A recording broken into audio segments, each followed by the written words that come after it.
আমরা এখনো সেই দিনটির কথা ভুলতে পারিনি, যখন বাংলাদেশ সিকিউরিটি এক্সচেঞ্জ কমিশনের সামনে সাধারণ বিনিয়োগকারীগণ জড়ো হতে শুরু করেছিল তাদের সংরক্ষিত অর্থ এবং তাদের পুঁজিকে রক্ষা করার স্বার্থে। কারণ বাংলাদেশের সিকিউরিটি এক্সচেঞ্জ কমিশনের কিছু তাড়াহুড়ো এবং ভুল সিদ্ধান্তের কারণে বাংলাদেশের বিনিয়োগকারীগণ তাদের পুঁজি এবং তাদের কষ্ট উপার্জিত অর্থ হারাতে শুরু করেছিল।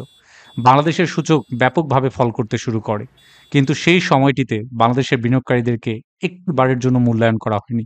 তারা বৃষ্টিতে ভিজে অপেক্ষা করছিল একটিবার তাদের চাওয়া পাওয়াগুলোকে তাদের সামনে তুলে ধরার জন্য, কিন্তু তাদেরকে রাস্তায় দাঁড়িয়ে সকাল থেকে সন্ধ্যা পার করতে হয়।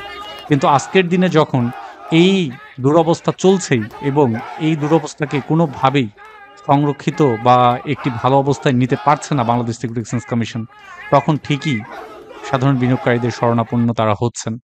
তবে প্রশ্ন দাঁড়ায়, তারা আগে কেন সাধারণ বিনিয়োগকারীদের সাথে এবং সাধারণ বিনিয়োগকারীদের মতামত, তাদের চাওয়া পাওয়াগুলো কেন শুনলেন না? আপনারা এখন বিনিয়োগকারীদের ডাকছেন, তাদের কথা শুনতে চাইছেন, তাদের মূল্যায়ন করছেন, সেটাকে অবশ্যই সাধুবাদ জানাই। কিন্তু গত প্রায় ১ বছরে বিনিয়োগকারীরা যেভাবে তাদের কষ্টোপার্জিত অর্থ হারিয়েছেন, তাদের জীবন থেকে যে মূল্যবান সময় চলে গেছে, সেটা কি চাইলে আপনারা ফিরিয়ে দিতে পারবেন?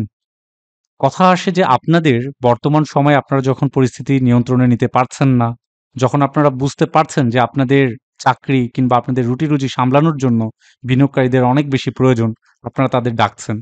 কিন্তু একটা প্রশ্ন থেকেই যায়, আপনারা কি একবারের জন্য অনুতপ্ত?